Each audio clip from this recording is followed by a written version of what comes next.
The clock is ticking for the Oakland A's to make a deal. The team wants $500 million in public funding or mechanisms to build a stadium near the Strip. Jacqueline Zierschi's been digging into the concept of the tax district. Yeah, what on earth is a tax district? How could it actually work? Tonight, we're getting an exclusive look at the pitch from A's to lawmakers, how they say tax breaks could help the stadium pay for itself, and why the public would essentially own a ballpark.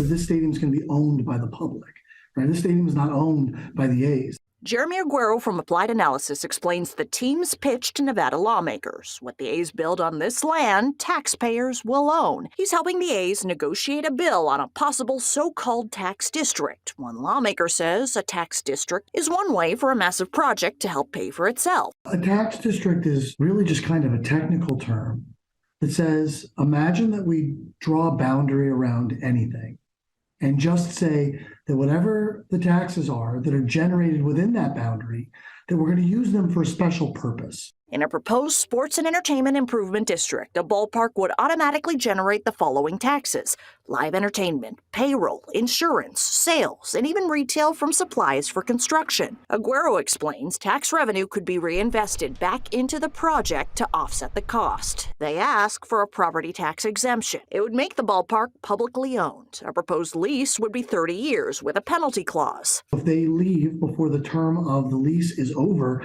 they're required to pay off the bonds that were issued in support of its construction. So if the A's, under unfortunate or unexpected circumstance, were to leave Southern Nevada, the public should own a baseball stadium free and clear. Aguero says these packages are typical for other stadiums, and negotiations mimic deals done for Tesla's factories. In Northern Nevada, Aguero was hired by the team to analyze the economic impact of a baseball stadium, which includes 400,000 rooms booked a year by visitors. I'm sure you've heard a lot of the skepticism from Las Vegas locals. Will this team invest the money in a winning team? It's largely misplaced. Let's not forget that this team is going to invest over $1 billion in this stadium.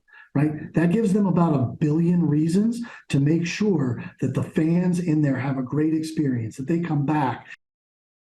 And lawmakers say the A's could ask for $150 million in tax credits as well from the state. So what actually ends up in the bill will be up to the governor and lawmakers. Lombardo says if the bill is not passed by the end of the session, he'll explore his options, but has not said whether he would actually call back a special session. John.